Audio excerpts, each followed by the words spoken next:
Please welcome to the stage Marshall Kosloff and Senator Ruben Gallego.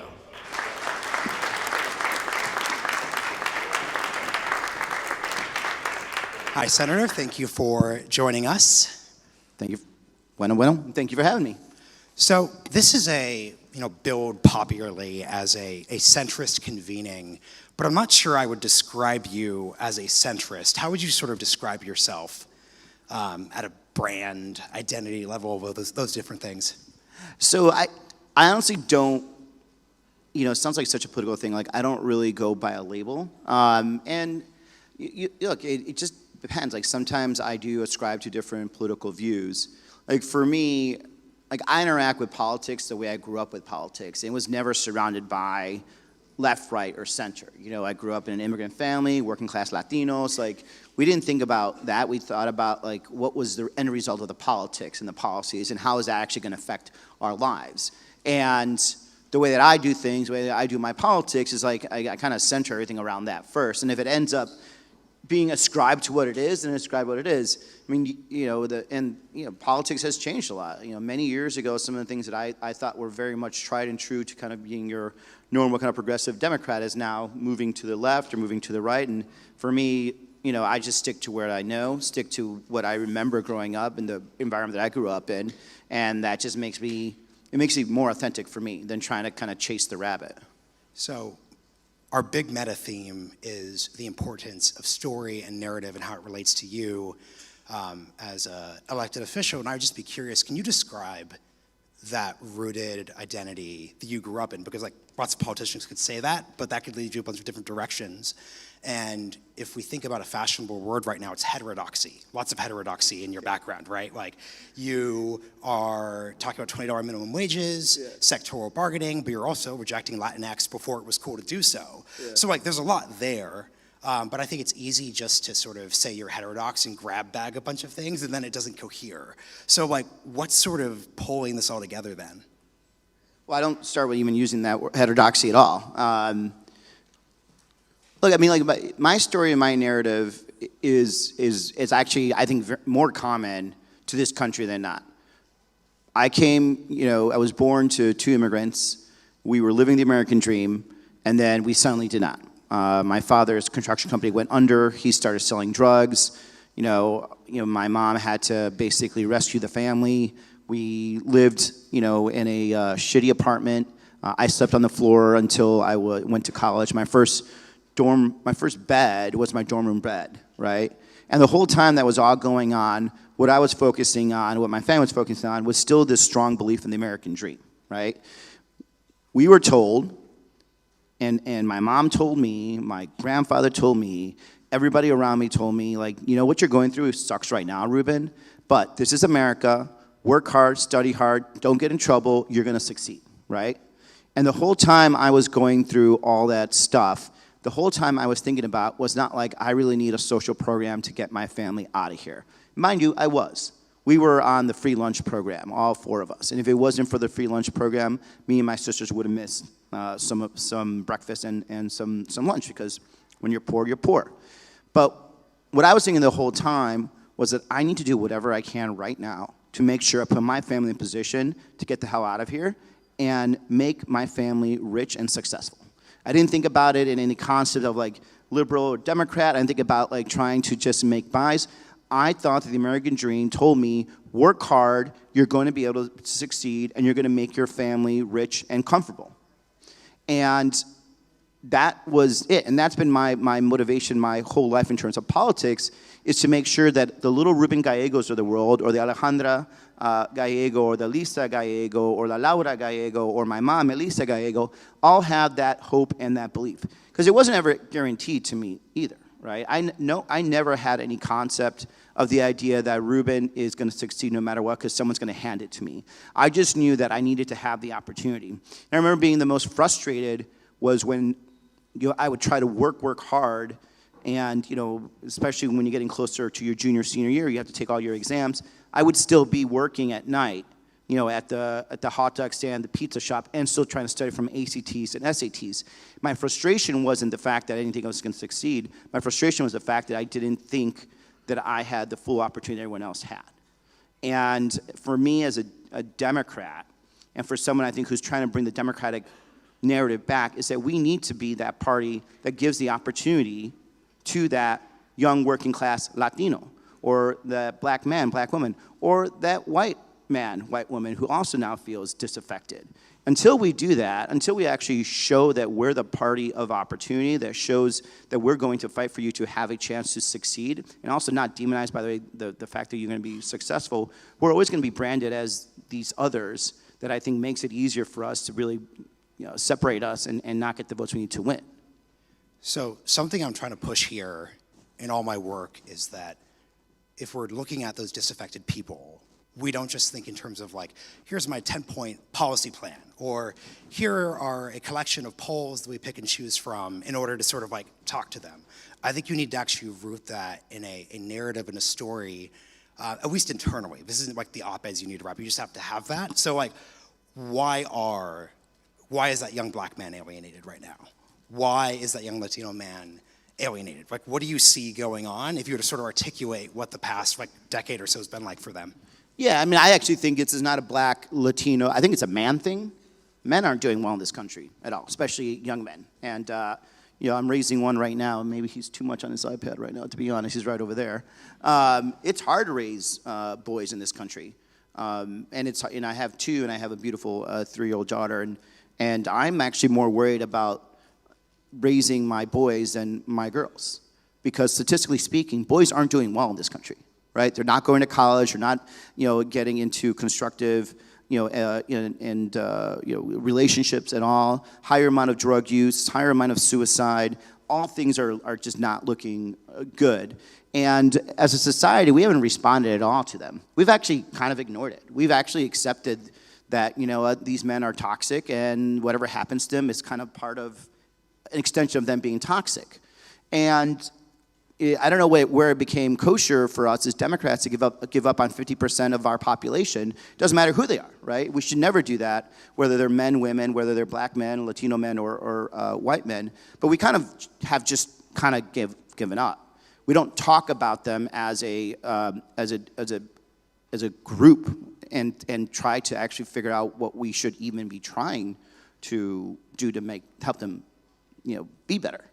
And some of the stuff, for example, is just also lack of male role models. After my father left, I had to go and kind of seek out male role models. And luckily, in my Latino world, I had aunts, uncles, cousins, and then like Dios Diaz, and then like, extensions of that. I had like working class men. I would go to construction sites with them. I'd go to work with them. I learned from other men how to be a good role model, how to try to be a good father. But even now, those avenues for boys are just almost non-existent. And where they used to find are almost non-existent. There aren't as many male teachers as there used to be. It's almost impossible for you to do any extracurricular sports. Who has kids right now that are above the age of 10 or 11? Can you raise your hand? How hard is it to get in any type of organized sports right now, extracurriculars? It's expensive. It's time-consuming. Back when you were growing up, if you want to put your kid in Little League, you would just go down the street and you'd go to Little League, right?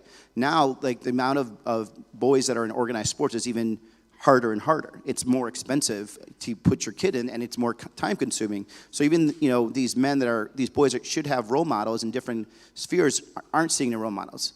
And so where do they see men for the first time is sometimes on this, different platforms that are showing some really bad examples of who they are. How do we mess up as Democrats is that we don't even, again, try. So one of the things that, for example, we did on our campaign when we ran in 2024 is we did a lot of very men-oriented, specifically men-oriented events to try to talk to them to actually show that, hey, we actually care. Right? We had boxing matches, we had rodeos, I went to a lowrider shows, I went to pinstriping, which is, God, there's a lot of white people here.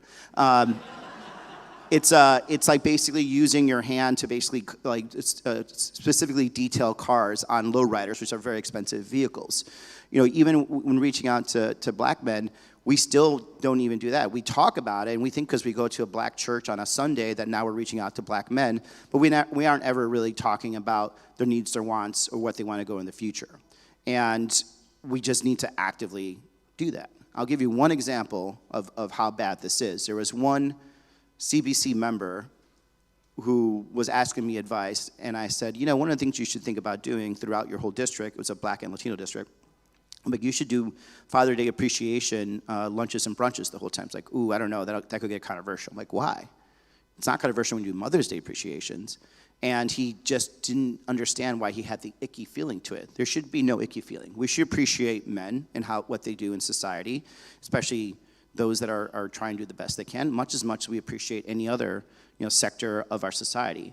But the reason I think we are losing men is because we are ignoring them. And they feel it, they see it, they hear it. And sometimes when we do talk about them, we talk about them as if they're inherently bad and toxic by nature, and then we're surprised that they don't want to listen to us on any of other policy ideas. So I think you just did something that can be difficult for the type of politicians who are on this stage, which is like find a clear, articulated way that the status quo doesn't. Oh, that wasn't articulate, to be clear, but that's just my thoughts, yeah. There was a coherent paragraph or two. That's how low our standards are right now. So basically, though, I guess what I worry is how do you engage in that sort of experiment, like at a thought level, while also like not playing small ball. So like if we're looking at sort of what's fueling a lot of populism and like let's put aside 2025, 2026 in terms of the actual Trump administration, but let's think of like 2024, the campaign, right? Like lots of energy, lots of anti-status quo, and it felt big. And if you read Richard Reeves's work, the Boys and Men, I've done some talks with them. It gets very specific. Like we need to sort of start men at different times of the year, and then to your point around sports, like we could sort of make it so that U14 soccer does this, but it feels small. It is small. So what's the big? Well, the big is like, if we were talking about men specifically. Yes, but you could also extrapolate that because this. Well, look, I mean, here's the big is this. There are men and women of my generation that remember their parents growing up being able to have steady jobs, be able to spend time with their kids, not feel the stress about it, being able to save for retirement, send their kids to college. There are people, I'm 46, there are people just younger than me that still are living at home with their parents, have no chance and hope of a house, do not have the opportunity to have a steady relationship, and are looking at the future and they are fucking freaking out because they don't know what is coming. They know that AI is about to hit. What does that mean to them? Am I going to still be able to get a job in the future? Am I still going to be a provider for my family? For men, I think psychologically, men want to feel like they are providers or protectors. And right now, society makes it very difficult for them to do that. Just on the ability for them to actually provide for their family, have a job, bring economic stability, get a house. That is very difficult to do that. So if we want to actually think big, and like actually move people to actually be motivated to do anything, we actually have to call, I think, to that basic want, right? Like I think there should be, to some degree, a housing guarantee for young families. Doesn't mean it's gonna be a great house. It doesn't mean it's gonna be, a McMansion. You are probably gonna have a starter mortgage, but no one has said, like, you know what? If you are a working family and you have clean credit, you're gonna get a mortgage, right? Why are we afraid to say that? For some reason that somehow has just run away. I think we're gonna have a lot of crazy stuff's gonna happen with AI. I know there's a lot of conversations about UBI. I'm not necessarily against it, but why haven't we thought about like, the government's gonna guarantee you're gonna have a steady job if something happens, right? And you're gonna make sure that you're gonna use that time to retrain yourself. We're not really answering to people's fears right now. Nor are we actually even answering to their wants or to their desires. We're just kind of like muddling along and hoping that we're kind of the better option than the other side. And the other side at least sells fear better than we do. We don't sell fear, we don't sell hope, we just kind of hoping that we are the default winner in this whole conversation. Something I'm curious about then is, as you said, you started by pointing out you are not interested and don't think in labels, but you've also talked about the Democratic Party. And a challenge for a lot of these labelless movements and people that other folks in this room have pointed out is that there's a gap between you as an individual doing your own thing and the broader Democratic Party, right? So one thing you said, like, here's my vision for the Democratic Party. We all need to do this exactly the way I do it in Arizona. So how should people in this room think about this awkward balance?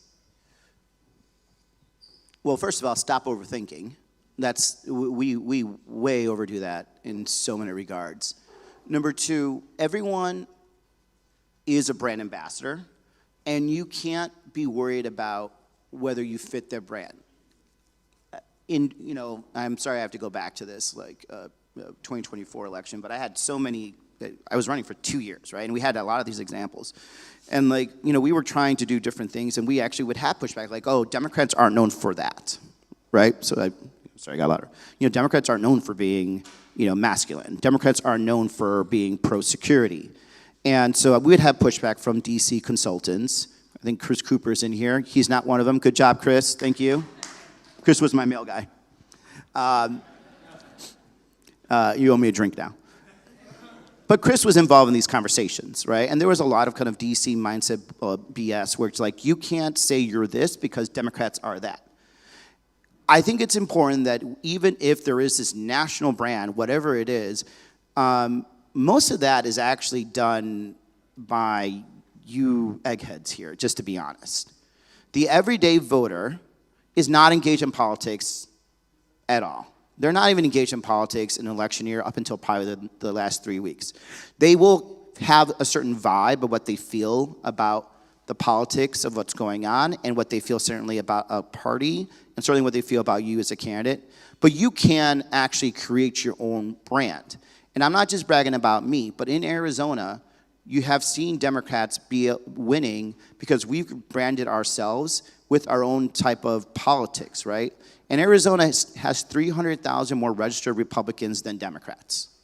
And we're winning statewide all the time. We're winning hard races because we don't wait for the national brand to change. We create our own brand, our own personality, so people know what they're voting for.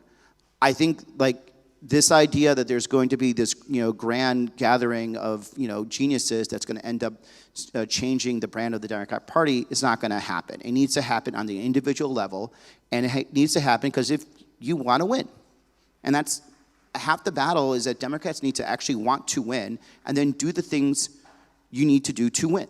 And sometimes that will be off-brand, quote unquote. Sometimes you'll piss off your own base, but they're going to be very happy when you win. I wonder if when it comes to brand, you're underestimating the power of an aggressive vision, an aggressive story, and specific leadership in the sense that Bernie and Trump both definitely changed the brand of the Republican Party in Trump's case, and then Bernie's case when it came to democratic socialism. So I just worry that we just hear this consistent story that focuses us more on the individual and just underprice the ability of leadership, movement building, and directed focus. So what will be your response to that? Well, it only works for certain people, right? Trump could be the only person that could try to sell, our national, a nationalistic industrial policy because he's a businessman. Right? If it would have been some other kind of Chamber of Commerce Republican, I think people would have been like, oh yeah, he's just trying to sell us down, sell us out. And next thing you know, all our jobs are gonna go overseas, right?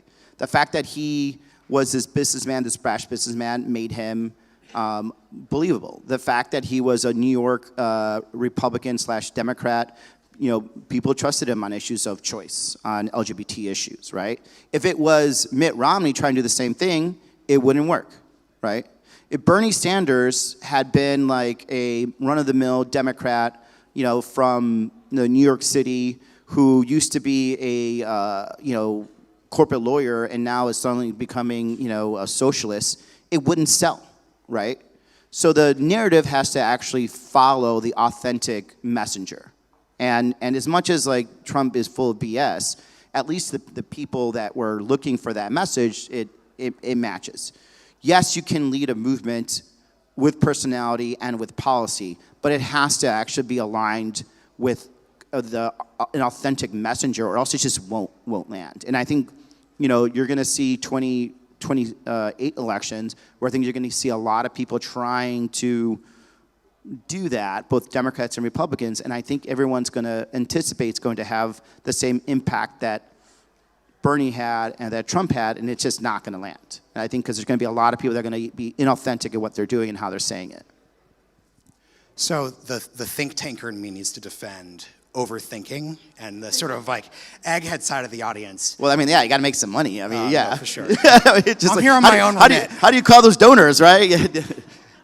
But no, look, don't get me wrong. They do matter, though. Because, sometimes Like sometimes it's the think tanks that come out with these great policies, but they don't know how to sell it. And that's when you come to the people that know how to talk about it and know how to actually, really materialize it to, everyday people. That's when that's a great kind of combo.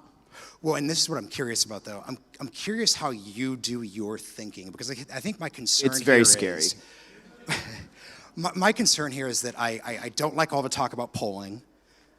Because from my perspective, you did not need a poll to tell you that Latinx didn't work. You were rooted in your community. I did have a poll. It's called my aunts, my uncles, my sisters. Yeah. So for most people who aren't coming from your background, though, the polling saying that was actually cool, or the group that comes in and says it actually works, is actually a shortcut around that thinking. So I guess when you're outside of your own experience, the only answer I have is just like podcasting and talking to people about it. But as you're thinking about this as a senator and understanding that polling in of itself could lead you in weird directions, like at this WelcomeFest last year, the concern was that immigration was a net negative for Democrats, not in terms of like we have to go all the way to abolish ICE, but like the vibe shifted very, very quickly. So I'm just trying to really push thinking. So how do you think about these things when they pop up? Well, look, you got to be a leader, and you have to figure out when the information that's coming into you is good information and when it's not. And you have to also be willing to make mistakes. And we as Democratic elected officials are very prone to trying not to make any mistakes to the point that we don't actually move at all. And when we move, it takes us forever to move. And if we mess up, oh my God, we pull back and then we wait 3 more weeks and then we try to go again, right?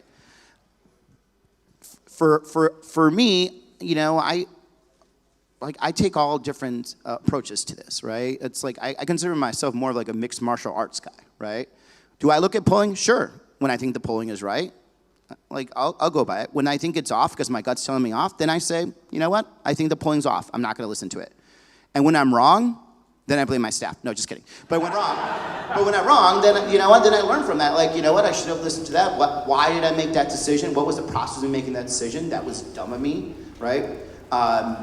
When I'm kind of delving into a world where I don't understand, right? If I get out of my kind of comfort zones, I do take a very thorough examination about who's giving me advice, because the Democrats of between 2012 to 2024, we did get very comfortable into groupthink and group messaging, and we were afraid to actually push back on some of these groups. And it's not like a one in particular I'm highlighting, but I did see a certain level of comfort that came from it, and it's because the people that are telling us this stuff usually are our friends.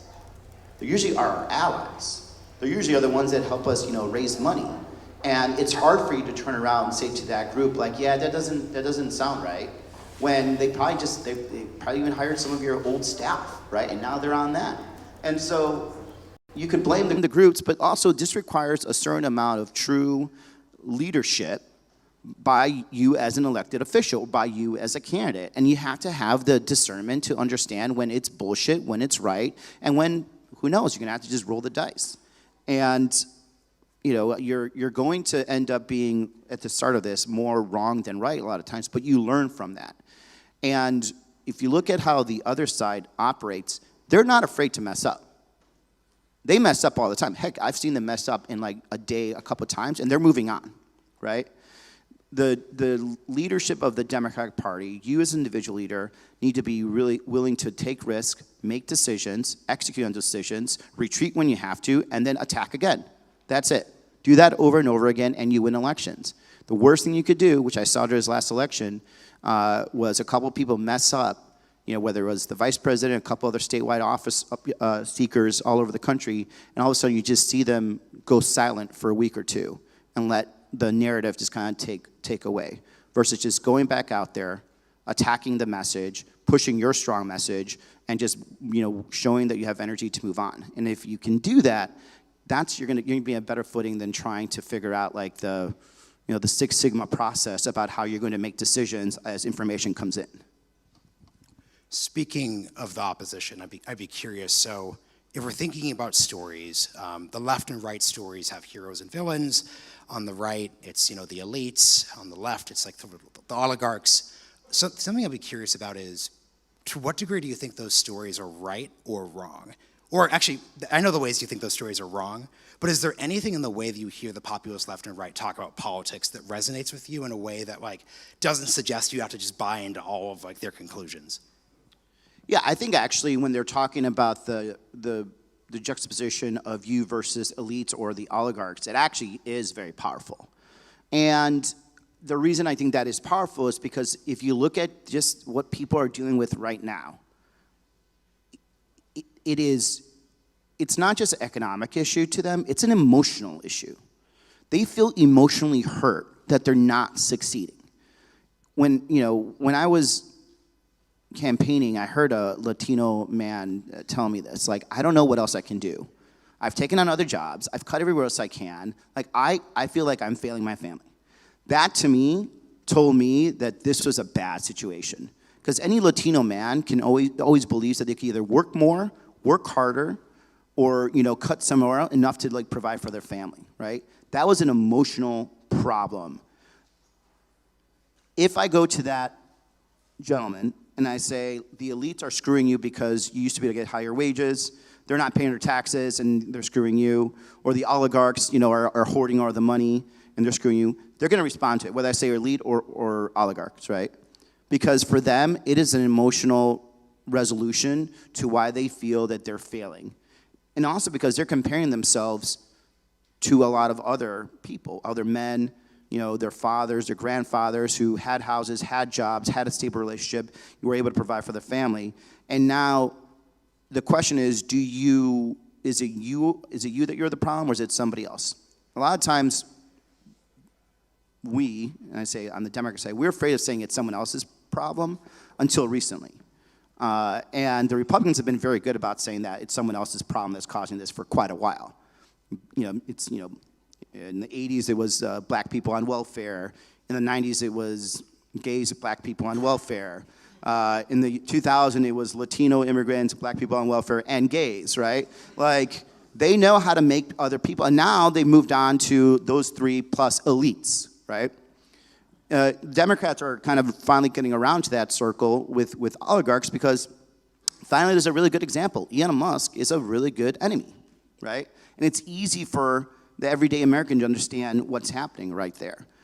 So the narrative is good. Now, I'm always of the approach and belief that it's easy to scare somebody, you also have to inspire somebody, right? And we have to give that grander vision about how we're going to take both the power away from these people, but also empower you, right? What are you going to get if you elect me versus what you're going to get when you elect them?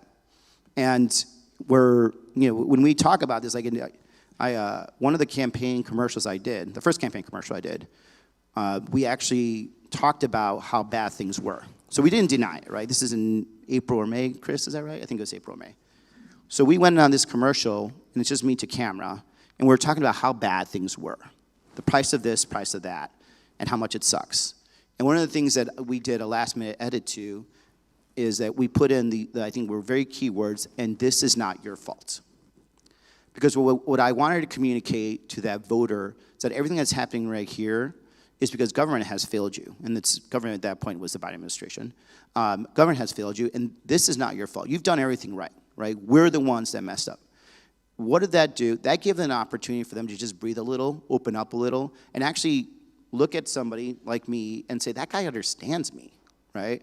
Because right now, at that point, nobody, in my area, in Arizona, people felt that nobody was understanding what they were going through, and they knew it was rough, and they knew it wasn't gonna be easy. They just wanted someone to care enough. And we did that, right? I think Democrats can do that. You can do that while also ostracizing these very scary people. But you have to take it to the next level. You have to give them something to also want to fight for.